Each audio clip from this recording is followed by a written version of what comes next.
The WWE's Elimination Chambers are now full as the road to WrestleMania and specifically the road to Toronto for Elimination Chamber continues. Seth Rollins against Finn Balor. This match was a lot of fun. The flashlights, that was interesting. That kind of led me to think that maybe they weren't all that interested in that match, and maybe that's some confirmation bias because I've said before I'm not overly invested in Seth Rollins right now, but the match was really, really good, and it was the only way that match should have gone. And so now you have just an unbelievably loaded Elimination Chamber match with a lot of guys who I think could put on a lot of really fun moves and a few different interesting ways that you could go with that particular match. Gunther going through the crowd a la Jey Uso was so good. And then him intimidating McAfee about, hey, do you really think this guy can win? Really?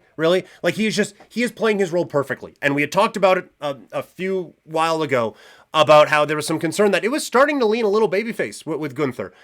This is why you don't do that. He is so good at just being an arrogant fuck. And, he was great.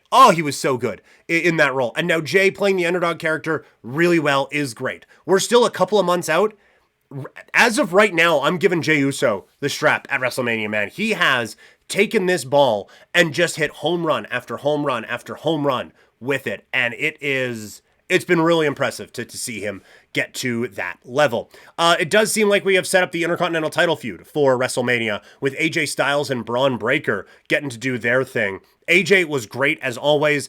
He and Bron, like that should be just a phenomenal, pardon the pun, match coming up. And hopefully we do get that at WrestleMania. I love Roxy going into the chamber. She beats Raquel Rodriguez. Obviously there was some outside assistance from Naomi and from Bianca Belair in this.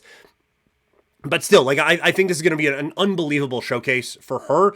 The build is a little bit weird, though, because you have Cole talking about her as this unbelievable Cinderella run, and then she's coming on doing a vignette talking about how she doesn't care that everyone hates her and all those things. Like, it's weird to have Cinderella tell everyone to go fuck themselves, you know? So it felt a little strange to me.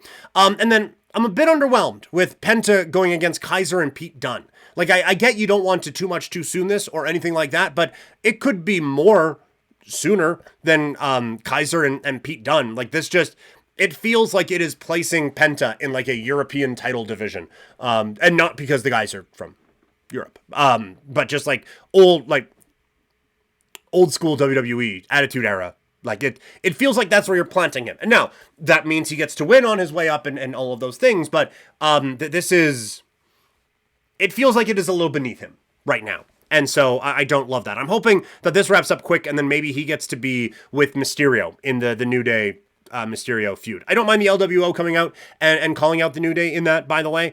I thought Kofi, like he, again, when they are able to cut promos and advance these stories, they actually make some sense. Like, yeah, I've been here longer. Ray had a little bit of a part in between where he left and did Lucha Underground and a few Japanese things and, you know, all that. But so I thought that their reasoning made some sense. And then the LWO comes out and attacks and like it gets them some screen time. Dragon Lee, I think, is really underutilized right now.